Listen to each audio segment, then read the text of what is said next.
महावीर विक्रम बजरंगी कुमति निवार सुमति के संगी। महावीर विक्रम बजरंगी कुमति निवार सुमति के संगी। कंचन बरन बिराज सुबेसा कानन कुंडल कुंजित केसा। कंचन बरन बिराज सुबेसा कानन कुंडल कुंजित केसा। महावीर विक्रम बजरंगी कुमति निवार सुमति के संगी। कंचन बरन बिराज सुबेसा कानन कुंडल कुंजित केसा. മഹാവീർ മറ്റൊരു സവിശേഷത, ഹനുമാൻജി മഹാവീരനാണെന്ന്. വീരൻ എന്ന് പറഞ്ഞാൽ തന്നെ നല്ല ധൈര്യമുള്ളവൻ, ബലശാലി, ശ്രേഷ്ഠൻ എന്നൊക്കെയുള്ള അർത്ഥമുണ്ട്. മഹാവീരൻ എന്ന് പറഞ്ഞാലോ, അപ്പോൾ വീരത പലതരത്തിലുണ്ടെന്ന്. ദാനവീര്, ദയാവീര്, ജ്ഞാനവീരൻ, രണധീരൻ, രണവീരൻ, ഇങ്ങനെ പലതരത്തിലുള്ള വീരന്മാർ. ത്യാഗവീരനുണ്ട്. ത്യാഗത്തിൽ വീരത, ധൈര്യത്തോടു കൂടിയിട്ട്, ആശങ്കയൊന്നും ഇല്ലാതെ പൂർണ്ണ മനസ്സോടു കൂടിയിട്ട് എല്ലാം സർവസംഗ പരിത്യാഗം ചെയ്യുന്നവനാണ് ത്യാഗവീരൻ എന്ന് പറയാം. അതിന് ഉത്തമോദാഹരണമാണ് നമ്മുടെ പരമഗുരുവായ ചിന്മയാനന്ദജിയുടെയും ഗുരുവായ തപോവനസ്വാമികളുടെയൊക്കെ മാതൃക. പരമവൈരാഗ്യം, അതുകൊണ്ട് ത്യജിക്കാനായിട്ട് യാതൊരു സങ്കോചവും ഇല്ല. എന്തും ത്യജിക്കാൻ, രണ്ടാമതൊന്നും ആലോചിക്കാനില്ലാതെ, പശ്ചാത്താപത്തിൻ്റെ ഒരു സ്പർശമില്ലാതെ ത്യജിക്കാൻ. ഇതാണ് ത്യാഗവീരൻ. ഇതുപോലെ ദയ കാണിക്കുന്നതിലും വീരത്വം. ഞാനിപ്പോൾ ഇങ്ങനെ ഇന്ന ആളോട് ദയ കാണിച്ചില്ലെങ്കിൽ കണ്ടു നിൽക്കുന്നവരെന്ത് വിചാരിക്കും, അവിടെ ഞാൻ ഇങ്ങനെയൊക്കെ ആലോചിച്ചിട്ടല്ല അവർ ദയ കാണിക്കുന്നത്. ഹൃദയത്തിൽ നിറഞ്ഞു കവിഞ്ഞിട്ട് ആ ദയ വരുന്നതാണ് ദയാവീരൻ. അതുപോലെ തന്നെ രണധീരൻ, മറ്റുള്ളിടത്തൊക്കെ നല്ല വീരത്വമൊക്കെ കാണിക്കുക, പക്ഷേ കാണിച്ച് ജയിക്കേണ്ടിടത്ത് ദൗർബല്യം ഉണ്ടാവുക, അത് വീരത്വമല്ല. രണധീരൻ എന്ന് പറഞ്ഞാൽ ശരിക്കും വേണ്ടിടത്ത് നല്ലതായിട്ട് യുദ്ധം ചെയ്താൽ. അർജുനൊക്കെ യുദ്ധം ചെയ്യാൻ പിന്നെ കൃഷ്ണൻ്റെ ആഹ്വാനം അനുസരിച്ച് തീരുമാനിച്ച് കഴിഞ്ഞ ശേഷം പിന്നെ ഫൈറ്റ് തന്നെയാണ്, പിന്നെ അവിടെ ദയൊന്നുമില്ല. ആ രണധീരൻ രണഭൂമിയിൽ ശരിക്കും ധൈര്യം കാണിക്കാൻ സാധിക്കുക. ഇങ്ങനെ പല വീരതയുണ്ടെന്ന്. പക്ഷേ ലോകത്തിൽ സാധാരണ ഈ എല്ലാ വീരത്വവും കൂടിയിട്ട് ഒരുമിച്ച് കിട്ടില്ല. രണധീരത ഉള്ളവർക്ക് ചിലപ്പോൾ ത്യാഗധീരത സാധിക്കില്ല. ത്യാഗധീരതയുള്ളവർക്ക് യുദ്ധഭൂമിയിൽ പോയിട്ട് യുദ്ധം ചെയ്യാൻ സാധിച്ചു എന്ന് വരില്ല. ലോകത്തിലാരും അങ്ങനെ പൂർണ്ണന്മാരില്ല. പക്ഷേ ഇതെല്ലാം കൂടി ചേർന്ന മഹാവീരൻ. ഒന്നിലധികം വീരത ഒരാളിൽ ഒത്തുകൂടുമ്പോഴാണ് മഹാവീർ എന്ന് പറയുക. അപ്പോൾ ഹനുമാൻജിയിൽ ഇപ്പോൾ ഏതാണ് കുറവ് എന്നുള്ളതാണ്. മഹാവീരൻ. അറിവിന് അറിവുണ്ട്, ധൈര്യത്തിന് അതുണ്ട്, പിന്നെ ഒന്നിനോടും അറ്റാച്ച്മെൻ്റ് ഇല്ല, എന്തും ത്യജിക്കാൻ ആൾ തയ്യാറാണ്, ആർക്ക് വേണമെങ്കിലും സഹായം ചെയ്ത് കൊടുക്കാൻ തയ്യാറാണ്. അത് തൻ്റെ ഇടത്തോടു കൂടിയിട്ട് അഭിമാനത്തോടു കൂടിയിട്ട് ചെയ്യുന്നു എന്നാണ്. അപ്പോൾ ആ ഹൃദയത്തിൽ ആ ഒരു ഒന്നിനോടും ആസക്തി ഇല്ലാത്തത് കൊണ്ടാണ് അത് സാധിക്കുന്നത്. ഈ വാക്കുകളുടെ ഉച്ചാരണത്തിൽ പറഞ്ഞു, രാമൻ ആ പറഞ്ഞ കാര്യത്തിൽ ഒരു കാര്യം പ്രത്യേകം എടുത്തു പറഞ്ഞിട്ടുള്ളത്, ഈ വാക്ക് പ്രയോഗിക്കുന്നത് ഹൃദയത്തിൽ നിന്ന് വരണം എന്നാ, ഈ തൊണ്ടയെന്നല്ല വരേണ്ടതെന്ന്. ഹൃദയത്തിൽ നിന്ന് വരുന്ന വാക്കുകൾ പറയണമെന്നാ. അപ്പോൾ ഹൃദയത്തിൽ ആ തരം വാക്കുകൾ ആദ്യം വരുന്നു കഴിഞ്ഞു അല്ലേ. പരാ, പശ്യന്തി, മധ്യമ, വൈഖരി, ഈ 4 ലെവലുണ്ട് നമ്മൾ പറയുന്ന വാക്കുകൾക്ക് തന്നെ. ആദ്യം പരാ, അതിൻ്റെ ഉള്ളിൽ എപ്പോഴും ഉണ്ട്. അത് പശ്യന്തി, നമ്മൾ അറിയുന്നു, ഐ ഷുഡ് സേ ദിസ്. അതിനുശേഷമാണ് നമ്മൾ മധ്യമ, അത് ഇതുവരെ എത്തി. പിന്നെ പുറമേക്കാവുന്നത് വെറും അതൊരു പ്രകടനം മാത്രമാണ് നമ്മൾ കേൾക്കുന്ന വാക്കുകൾ. പക്ഷേ അത് വളരെ ശുദ്ധമാവണമെങ്കിൽ ഇവിടെ ഈ പര അത് ശുദ്ധമാവണമെന്നാണ്. അതുപോലെ തന്നെയാണ് ഈ വീരതയും പറയുന്നത്. ഈ മഹാവീരാവുന്നത് ഒന്നിനോടും ആസക്തി ഇല്ലാത്തത് കൊണ്ടും യാതൊരു ശങ്കയില്ലാത്തത് കൊണ്ടാണ്. ആ ആത്മജ്ഞാനം തെളിഞ്ഞു നിൽക്കുന്നത് കൊണ്ട് ആ മഹാവീരത പുറത്തു വരുന്നു. പിന്നെ വിക്രമം. വിക്രം എന്ന് പറഞ്ഞാൽ വിക്രമം, പരാക്രമം ചെയ്യാൻ. അപ്പോൾ മര്യാദ കാണിക്കേണ്ടടുത്ത് മര്യാദ കാണിക്കും. പക്ഷേ സാമന്താനം ഒന്നും ശരിയാവുന്നില്ലെങ്കിൽ പിന്നെ ദണ്ഡത്തിനും മടിക്കില്ലാണ്. ചെയ്യേണ്ടടുത്ത്, അതാണ് ലങ്കാലക്ഷ്മിയൊക്കെ കാണിച്ചത്. അവിടെ ഇങ്ങനെ പറഞ്ഞിട്ടൊന്നും ശരിയാവില്ല. സിംഹികയോടൊക്കെ പറഞ്ഞു, എങ്ങനെയാണ് സിംഹിക അടുത്ത് തോറും താഴേക്ക് പിടിച്ചു വലിക്കുന്നതായിട്ട് തോന്നി. ഇവിടെ നല്ല വാക്കുകളെ കൊണ്ടൊന്നും ഇവളെ ജയിക്കാൻ സാധിക്കില്ല എന്ന് പറഞ്ഞപ്പോൾ ഒരൊറ്റ ചവിട്ടാണ്. അവൾ തനിരൂപം പോയി മോചിതയായി.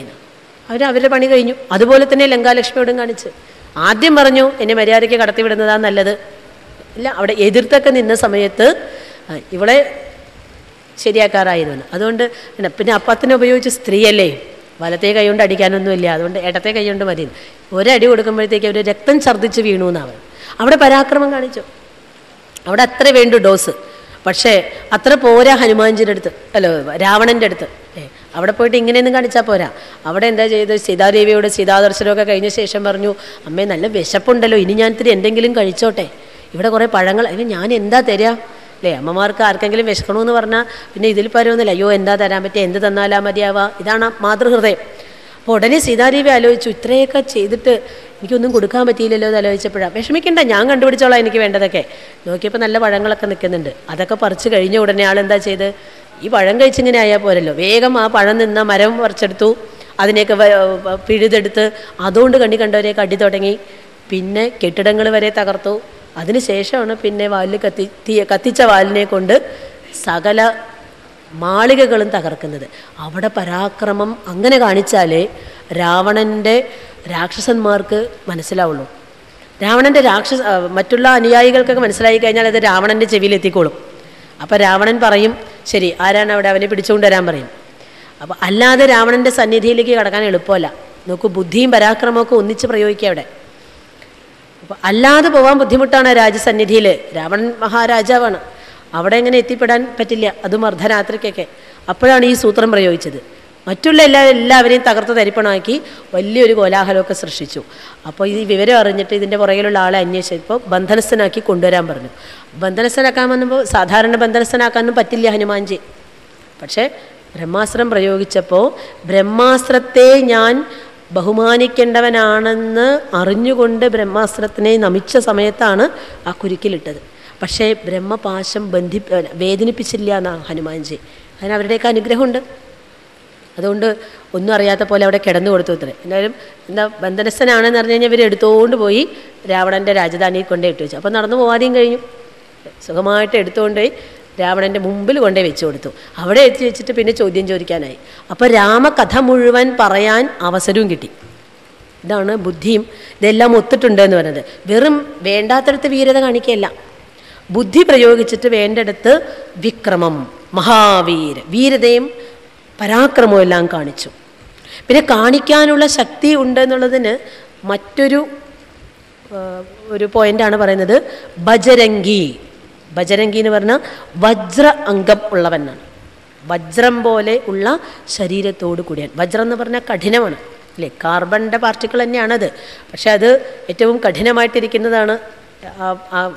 ഈ വജ്രത്തിൻ്റെ രൂപത്തിലിരിക്കുന്നതിന് പലതിനെയും മുറിക്കാൻ സാധിക്കുന്നു. വളരെയധികം ശക്തിയാണ് അതിനുള്ളത്. ഈ വജ്രം പോലെയുള്ള ശരീരത്തിൻ്റെ എല്ലാ അംശവും അല്ലേ, ഹനുമാൻജിയുടെ ഫോട്ടോ ഒക്കെ അല്ലേ, ഈ ചെറിയ കുട്ടികളൊക്കെ അത് നോക്കിയിട്ടാണ് ഇങ്ങനെ മസിലൊക്കെ കാണിക്കുന്നത്. ഹനുമാൻജിയെ പോലെ ആവണം, പാല് കുടിക്കണ്ടേ ഹനുമാൻജിയൊക്കെ പോലെ ആവണ്ടേ പറഞ്ഞാൽ വേഗം കുടിച്ചോളൂ അവർ. കാരണം അങ്ങനെ സ്ട്രോങ് ആവണ്ടേ അല്ലേ. എടുത്ത് ചാടുന്നൊക്കെ കണ്ടിട്ടില്ലേ, രാമായണം സീരിയലൊക്കെ വന്ന സമയത്ത്, ജയ് ഹനുമാനൊക്കെ വന്ന സമയത്ത് ഹനുമാൻ എന്ന് പറഞ്ഞാൽ അപ്പോഴേക്കും ഒരു ഗതയൊക്കെ ഇങ്ങോട്ട് കാണിച്ചു, എടുത്ത് ചാടി. എപ്പോഴും ഇങ്ങനെ എന്തെങ്കിലും ആക്റ്റീവായിട്ട് എന്തെങ്കിലും ഒരു ആക്ടിവിറ്റി എപ്പോഴും ചെയ്തുകൊണ്ട് ഇങ്ങനെ പരാക്രമം കാണിച്ചുകൊണ്ടിരിക്കുക. അതിനുള്ള ശക്തിയുള്ള ശരീരമുണ്ട്, ആഗ്രഹമൊക്കെ ഉണ്ട് പരാക്രമം ചെയ്യണമെന്ന്, എല്ലാവരെയും അടിച്ച് തകർത്തണമെന്നൊക്കെ ആഗ്രഹമുണ്ട്. പക്ഷേ എഴുന്നേറ്റ് നിൽക്കാൻ ശക്തിയില്ലെങ്കിൽ എന്ത് ചെയ്യാം? ഇതെല്ലാം ഉണ്ട്. വജ്ര അംഗ് കുമതി നിവാര്, നമ്മുടെ ദുർബുദ്ധിയെ ഇല്ലാതാക്കുന്നതാണ്. മനസ്സിലെ നെഗറ്റീവ് ടെൻഡൻസീസിനെ, നെഗറ്റീവ് ക്വാളിറ്റി നമ്മളെ എപ്പോഴും പിന്തുടരുന്ന മറ്റൊരു ദുസ്വഭാവമാണത്. മറ്റൊരാളുടെ സദ്ഗുണം കാണാൻ സാധിക്കുന്നില്ല എന്ന് മാത്രമല്ല, ഈ മറ്റുള്ളവരെ പറ്റിയിട്ടും ദുർഗുണങ്ങൾ നമുക്ക് പറയാനും നോക്കിക്കാണാനും ഉള്ള ടെൻഡൻസി. അതുപോലെ തന്നെ നമ്മളുടെ ഉള്ളിലെ മറ്റുള്ള ദുർവാസനകൾ വേറൊരാൾ ചൂണ്ടിക്കാണിക്കുന്ന സമയത്ത് നമുക്കൊരു വിഷമം ഉണ്ടാവാം, പറഞ്ഞ ആളോടൊരു വിഷമം തോന്നുക, ഒരു ഇഷ്ടക്കുറവ് തോന്നുക, ഇതൊക്കെ സ്വാഭാവികമാണ്. പക്ഷേ ഇതിനെയൊക്കെ നമ്മൾ അതിജീവിച്ചാലേ ആത്മീയമായിരിക്കുന്ന പുരോഗതിക്ക് സാധിക്കുള്ളൂ എന്ന്. ഇതാണ് കുമതി. ഈ കുബുദ്ധിയിലാണ് ഇതൊക്കെ തോന്നുക. അപ്പം നെഗറ്റീവ് ടെൻഡൻസീസ്. പിന്നെ എന്തെല്ലാം നമുക്ക് ദുസ്വഭാവങ്ങളുണ്ട്? അത് നല്ല രസമായിട്ട് പറയാം. ഈ കൊച്ചുകുട്ടികളുടെ ക്ലാസ്സിലാണ് അവർ നമ്മൾ ഒന്നും പറഞ്ഞു കൊടുക്കണ്ട. എന്തൊക്കെയാണ് നമുക്കുള്ള ദുസ്വഭാവങ്ങളെന്ന് ചോദിച്ചാൽ അവരിങ്ങനെ മണിമണിയായി പറയും. നഖം കടിക്കുക, അച്ഛനമ്മയും പറഞ്ഞ് കേൾക്കാതിരിക്കുക, അനുസരണക്കേട് കാണിക്കുക, ടീച്ചർ പറയുമ്പോൾ കേൾക്കാതിരിക്കുക, നേരത്തെ എണീക്കാതിരിക്കുക, ഇതെല്ലാം. അപ്പോൾ നമുക്കറിയാം ഉള്ളിൻ്റെ ഉള്ളിൽ നമ്മൾ എന്തൊക്കെയാണ് ചെയ്യേണ്ടതെന്നുള്ളത്. എന്തൊക്കെയാണ് നമ്മൾ ചെയ്തിരിക്കേണ്ട കാര്യങ്ങൾ എന്നുള്ളത് ഉള്ളിലുള്ളത് കൊണ്ടാണ് ഇതിനെ പറ്റിയിട്ടൊക്കെ നമുക്ക് അവെയറായിരിക്കുന്നത്. നിങ്ങൾ പറഞ്ഞാൽ വളരെ അതിശയോക്തിയായിട്ട് തോന്നും. ഇതിനിടയ്ക്ക് ഞങ്ങൾ 3-4 സ്വാമിജിമാർ ഒരുമിച്ചിരുന്നിട്ട് കുട്ടികളോട് ചോദ്യങ്ങൾ ചോദിക്കാനൊരു അവസരം കൊടുത്തു. അതിൽ ഒരു 7ാം ക്ലാസ്സിലോ മറ്റേ പഠിക്കുന്ന ഒരു പെൺകുട്ടി വളരെ ആത്മാർത്ഥമായിട്ട് ചോദിക്കുന്നതാണ്, നമ്മളുടെ ഉള്ളിലെ നെഗറ്റീവ് ക്വാളിറ്റീസൊക്കെ പോകാൻ എന്താണ് ഒരു പ്രാക്ടിക്കൽ മെത്തേഡ്? അപ്പോൾ നോക്കൂ, ആ കുട്ടി ഒരുപാട് അതിന് മുമ്പ് ചിന്തിച്ചിട്ടുണ്ടാവും. തൻ്റെ ഉള്ളിൽ നെഗറ്റീവ് ക്വാളിറ്റീസ് ഉണ്ടെന്ന് തിരിച്ചറിഞ്ഞാലല്ലേ ഇതിനെ അതിജീവിക്കണം എന്നുള്ളത് സാധിക്കുള്ളൂ. നമുക്ക് വളരെ അപ്രീഷിയേറ്റ് ചെയ്യാനാണ് തോന്നിയത്. എങ്ങനെ നമുക്കിത് പ്രാക്ടിക്കലി നമുക്ക് ഇല്ലാതാക്കാൻ സാധിക്കാം? ആ കൊച്ചുകുട്ടി പോലും ആ ഒരു അവയർനെസ് വരുന്ന സമയത്ത് അതിനെ ഓവർകം ചെയ്യാൻ ശ്രമിക്കുന്നു എന്നുള്ളതാണ്. അപ്പോൾ നമുക്കറിയാം ഇത് തെറ്റാണ് എന്നുള്ളത്. അപ്പോൾ ഇതാണ് ഇതുപോലുള്ള കഥാപാത്രങ്ങളെ നമ്മൾ സ്മരിക്കുക, അവരുടെ ചരിത്രങ്ങൾ വായിക്കുക, അവരുടെ ഹനുമാൻജിയെ പോലുള്ള അതുപോലെ പല കഥാപാത്രങ്ങളുണ്ടല്ലോ, അവരെയൊക്കെ പറ്റിയിട്ടുള്ള ജീവിത കഥയായാലും സാഹസങ്ങളൊക്കെ വായിച്ചു കഴിഞ്ഞാൽ നമുക്ക് ഇതിനുള്ള പ്രചോദനം കിട്ടും. എങ്ങനെയാണ് നമ്മളുടെ ഉള്ളിലത്തേക്ക് കളയാം? കാരണം പറഞ്ഞു കുമതി നിവാര്, നമ്മളുടെ ഉള്ള നെഗറ്റീവ് ടെൻഡൻസീസൊക്കെ ഹനുമാൻജി ഇല്ലാതെയാക്കും. കാരണം രാമസന്നിധിയിലേക്ക് പോവല്ലേ, അതീവ ഭക്തനാണ്. അപ്പോൾ ഭക്തന് ഭക്തോത്തമനാണ്. സദാ രാമനാമം ജപിച്ചുകൊണ്ടിരിക്കുക, രാമരൂപം മനസ്സിൽ സ്മരിച്ചുകൊണ്ടിരിക്കുക, രാമകാര്യത്തിനെ അഭിമാനത്തോടുകൂടി ചെയ്തുകൊണ്ടിരിക്കുന്ന വ്യക്തിയാണ്. അപ്പോൾ ഈ ഭക്തി തന്നെ മനസ്സിൽ അഴുക്കൊക്കെ കഴുകിക്കളയാൻ ഉള്ള ഒരു എളുപ്പമുള്ള സ്രോതസ്സാണ്. ജ്ഞാനം വളരെ ഉത്കൃഷ്ടമായിരിക്കുന്ന മാർഗം ആത്മാനുഭവം ഉണ്ടാവാനായിട്ട്. അതിന് വളരെ കുറച്ച് പേർക്കേ അതിനുള്ള അർഹത നമുക്ക് ഉണ്ടാവുന്നുള്ളൂ. അത്രയും തീവ്ര വൈരാഗ്യം വരുമ്പോഴേ പറ്റുള്ളൂ. അല്ലാത്ത മെജോറിറ്റിക്കൊക്കെ എളുപ്പം ഭക്തി തന്നെയാണ്. ഈ ഭക്തിക്കുള്ളൊരു വിശിഷ്ട ഗുണം ഇതാണ്. വൃന്ദാവനത്തിലുണ്ടായിരുന്ന അഖണ്ഡാനന്ദ സ്വാമി പറയും, ഈ ഭക്തി എങ്ങനെയാണ്? ഭക്തി तो एक माता की जैसी है, अपने बच्चे को वो नहाती है, वो नहाने के बाद अच्छा कपड़ा पहन के उसको सुधारते हैं और उसके बाद प्रेम देकर उसको पुष्ट करती है, फिर अपने पिता के गोद में बिठाती है. അമ്മ മക്കളെ കുളിപ്പിച്ച് നല്ല വസ്ത്രം കൊടുത്തതിന് ശേഷം കളിച്ചൊക്കെ വന്നു കഴിഞ്ഞാൽ ചെളിയൊക്കെ ഉണ്ടാവും, വേർപ്പുണ്ടാവും, അവിടെയും ഇവിടെയൊക്കെ മുറിയൊക്കെ പറ്റിയിട്ടുണ്ടാവും. അതിനെയൊക്കെ തുടച്ച് വൃത്തിയാക്കി കുളിപ്പിച്ച് നല്ല വസ്ത്രം ധരിപ്പിച്ച് സ്നേഹം കൊടുത്ത് പോഷിപ്പിച്ച ശേഷം അച്ഛൻ്റെ അടുത്തേക്ക് വിടുന്നു.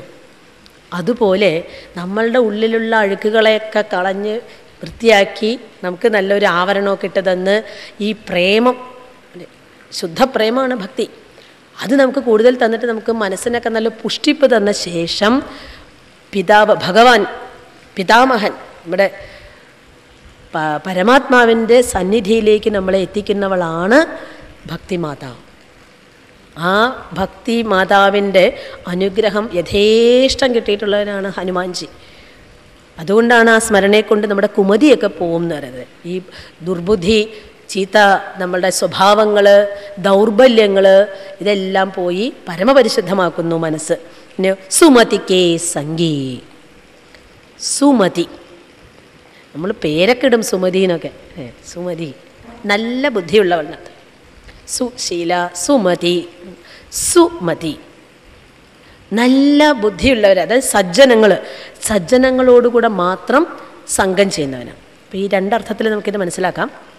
നമ്മളെ സജ്ജനങ്ങളുമായിട്ട് സംസർഗം ചെയ്യിപ്പിക്കുന്നവൻ അർത്ഥം. നമ്മളുടെ ഉള്ളിലെ ദുഷ്ടകളെയൊക്കെ ഇല്ലാതെയാക്കി സജ്ജന സംസർഗത്തിന് നമ്മളെ പ്രേരിപ്പിക്കുന്നവൻ. അതേപോലെ തന്നെ ഹനുമാൻജിയുടെ വ്യക്തിത്വത്തിനെ നോക്കുകയാണെങ്കിൽ മനസ്സിൽ നിന്ന് സ്വയം ദുർബുദ്ധിയെല്ലാം ഉപേക്ഷിച്ചവൻ, എപ്പോഴും സത്സംഗത്തിൽ രുചിയുള്ളവൻ, എപ്പോഴും സജ്ജനങ്ങളുടെ ഇടയിലിരിക്കുന്നവൻ. ഹനുമാൻജി നോക്കുക, ഒരിക്കലും ചീത്ത ഒരു കൂട്ടുകെട്ടിൽ കാണുകയില്ല. രാവണൻ്റെ കൊട്ടാരത്തിൽ, രാവണൻ്റെ രാജ്യത്ത് പോയപ്പോൾ പോലും അവിടെയുള്ള നല്ല ആൾക്കാരെ കണ്ടുപിടിച്ചു. അവിടെ ആകെ ഒരു നല്ല വ്യക്തിയാണ് കണ്ടുപിടിക്കാൻ സാധിച്ചത്, വിഭീഷണൻ. അവിടെ എത്രയോ രാക്ഷസന്മാരുണ്ട്, അവരുടെ ഒന്നും കൂട്ടുകെട്ട് കിട്ടില്ല. നമ്മൾ നമ്മളുടെ മക്കളെയൊക്കെ പറ്റി പറയാറില്ലേ, എൻ്റെ കുട്ടി വളരെ നല്ലതായിരുന്നു, ആ കൂടിയ ശേഷമാണ് അവൻ മോശമായത് അല്ലേ. നമ്മുടെ മക്കളെല്ലാം നമ്മൾ കുറ്റം പറയുക. അവൻ്റെ പോക്ക് കണ്ടപ്പോഴേ ഞാൻ വിചാരിച്ചു അവരൊക്കെ എൻ്റെ കുട്ടിയെ പറഞ്ഞ് തിരിപ്പിച്ചു. അങ്ങനെ പറഞ്ഞാൽ തിരിയില്ല സുമതിയുള്ളവരെന്നാ. വേറൊരാൾ പറഞ്ഞത് കൊണ്ട് നമ്മൾ സ്വാധീനിക്കപ്പെടുന്നുവെങ്കിൽ അത് നമ്മുടെ ദൗർബല്യമാണ്. ഹനുമാൻജിൻ്റെ ഏറ്റവും നല്ല ഉദാഹരണം. ഇത്രയും രാക്ഷസവീരന്മാരുള്ള രാവണൻ്റെ രാജധാനിയിൽ ഇപ്പോൾ രാജ്യത്ത് പോയിട്ട് അദ്ദേഹം കണ്ടുപിടിച്ചു അവിടെ ആരാ നല്ല ബുദ്ധിയുള്ളവൻ. അതിൽ തുളസി രാമായണത്തിൽ നല്ലൊരു ഇത് കാണുന്നുണ്ട്. അവിടെ മറ്റ് രാമായണത്തിൽ കാണാത്തത് അവിടെ വിഭീഷണനെ കാണുന്നത് ഒരു പ്രത്യേക സാഹചര്യത്തിലായിട്ടാണ് വർണ്ണിക്കുന്നത്. തുളസിദാസിൻ്റെ ഭാവനയാണ്. അദ്ദേഹം പറയുന്നത് സീതാദേവി അന്വേഷിച്ച് നേരം വെളുക്കാറായി, പക്ഷെ കണ്ടു കിട്ടുന്നില്ല. അപ്പം ഇങ്ങനെ പോയി സീത ഇരിക്കുന്ന സ്ഥലം അറിഞ്ഞുവെങ്കിലും ശിംശപാവൃക്ഷം കാണാൻ പറ്റിയിട്ടുണ്ടായിരുന്നില്ല എന്ന്. അപ്പോൾ അതിങ്ങനെ അന്വേഷിച്ച് പോകുന്ന സമയത്ത് നല്ല രാത്രി എല്ലാവരും നല്ല ഉറക്കമൊക്കെയാണ്. ആ സമയത്ത് നോക്കിയപ്പോൾ ഒരു വീട്ടിൽ നിന്ന് മാത്രം പുലർച്ചെ ആവാറായിത്രേ, ബ്രാഹ്മ മുഹൂർത്തം ആയി. ആ സമയത്ത് രാവണൻ്റെ രാജധാനിയിൽ മുഴുവൻ ഇങ്ങനെ രാത്രി മുഴുവൻ സുരാപാനം കഴിഞ്ഞിങ്ങനെ മതാലസകളായി കിടക്കുന്ന സ്ത്രീകളെയൊക്കെ കണ്ടിട്ടാണ് വരുന്നത്. പക്ഷേ ഒരു വീട്ടിൽ നിന്ന് മാത്രം ഒരു വെളിച്ചം കണ്ടു അത്രേ. അപ്പോൾ ആ വീട്ടിൻ്റെ അടുത്തെത്തിയപ്പോൾ അത്രയും നേരത്തെ തന്നെ ഹരേ രാം എന്നിങ്ങനെ മുഴങ്ങണം. അപ്പോൾ യാതൊരു സംശയമില്ലാതെ ഹനുമാൻജി പോയിട്ട് വാതിൽ മുട്ടിയെന്ന്. കാരണം ഈ ഒരു രാവണൻ്റെ രാജ്യത്തും രാക്ഷസന്മാരുടെ ഇടയിലും ഈ ബ്രാഹ്മമുഹൂർത്തത്തിൽ എഴുന്നേറ്റ് രാമനാമം ജപിക്കണമെങ്കിൽ അദ്ദേഹം തികഞ്ഞ സാത്വികനായിരിക്കും. അതുകൊണ്ട് ഇദ്ദേഹത്തിനെ എത്രയും വേഗം രാമസന്നിധിയിലേക്ക് എത്തിക്കണം എന്നുള്ളതുകൊണ്ട് അദ്ദേഹം വീണ്ടും അവിടെ ഒരു ബ്രഹ്മചാരി വേഷം വീണ്ടും സ്വീകരിച്ച് പരിചയപ്പെടുത്തി, അങ്ങ് പേടിക്കണ്ട, ഈ സമയത്ത് വന്ന് വാതിൽ തുറന്നുകൊണ്ട്. അപ്പോൾ അദ്ദേഹം രാമഭക്തനായതുകൊണ്ട് അദ്ദേഹം പേടിച്ചില്ല. എന്നിട്ട് അവിടെയും ഇൻട്രൊഡ്യൂസ് ചെയ്യണം. അങ്ങനെ ഇവിടെ ഇരിക്കേണ്ടവനെല്ലാം ശ്രീരാമസന്നിധിയിലേക്ക് പോകും. അപ്പോൾ ആ സംസർഗം കൊണ്ട് വിഭീഷണൻ്റെ ആ സ്വാധീനം കൊണ്ട് ഹനുമാൻജിക്കും കൂടുതലായിട്ട് രാമസ്മരണ ഉണ്ടായി. കുമതി നിവാര് സുമതികേ സംഗി. അപ്പോൾ അവസരം കിട്ടുമ്പോഴൊക്കെ സജ്ജനങ്ങളായിട്ടുള്ള സംസർഗം ഉപയോഗപ്പെടുത്തുന്നു. കഞ്ചനഭരൺ എന്ന് പറഞ്ഞാൽ കാഞ്ചനവർണം, സ്വർണ്ണ നിറം. ബിരാജ് സുബേസ നല്ല വേഷം, നല്ല വസ്ത്രധാരണം. അപ്പോൾ വെൽ ഡ്രസ്ഡാണ്. കഞ്ചനഭരണ് ബിരാജ് സുരേഷ. കാനനകുണ്ടല് കുഞ്ചിത കേസ. ജന്മനാ തന്നെ ഹനുമാൻജിയുടെ കാതുകളിൽ കുണ്ടലങ്ങളുണ്ടായിരുന്നു. അതും അഭിമാനത്തോടു കൂടി അണിഞ്ഞു നടക്കുന്നവനായിരുന്നു. കഞ്ചന ഭരണ ബിരാജ് സുബേസ കാനന കുണ്ടല കുഞ്ചിത കേസ.